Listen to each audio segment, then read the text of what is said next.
அமித்ஷா அவர்கள் வந்து பேசியிருக்காரு. அதுவும் எந்த நிகழ்ச்சியில் பேசியிருக்காரு அப்படிங்கிறதா முக்கியமான விஷயம். தமிழகம் தலைநிமிர தமிழனின் பயணம் அப்படின்னு பாஜக மாநில தலைவர் நயினார் நாகேந்திரன் மேற்கொண்ட அந்த பிரச்சார சுற்றுப்பயணத்தினுடைய இறுதி நாளில் அமித்ஷா அவர்கள் வந்து பேசியிருக்காரு தமிழகத்தில்.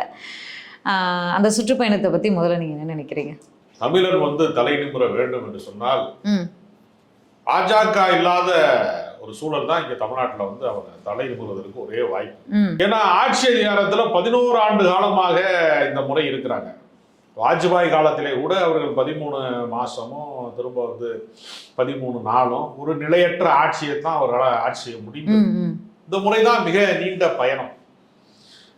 ஒப்பிடக்கூடாத வரலாற்று பிழையாக இருந்தாலும் சொல்றேன். ஜவஹர்லால் நேரு முன்னாடி 3வது முறை தேர்தல் முறைகேட்டின் வழியாக, சாதி கலவரங்களின் வழியாக, மத கலவரங்களின் வழியாக இந்தியாவை 3வது முறை ஆட்சி அதிகாரத்தை கைப்பற்றக்கூடிய இடத்திலே பாஜக வந்துருச்சு. அது வந்துருச்சுங்கிறது தவிர்க்க முடியாதது. தமிழ்நாட்டுக்கு ஏதாவது செய்திருக்கிறார்களா அப்படின்னு ஒரு கேள்வி. எப்பவுமே என்ன செய்வாங்கன்னா, ஆட்சிக்கு வரவே முடியாத இயக்கங்கள், வர வாய்ப்பற்றவர்கள், வருவதற்கு ஆசைப்படுபவர்கள் நிறைய கனவு திட்டங்களை சொல்லுவாங்க. இப்ப ஆட்சிக்கு உறுதியா வரமாட்டோம்னு தெரிஞ்சவன விஜய் என்ன சொன்னாரு?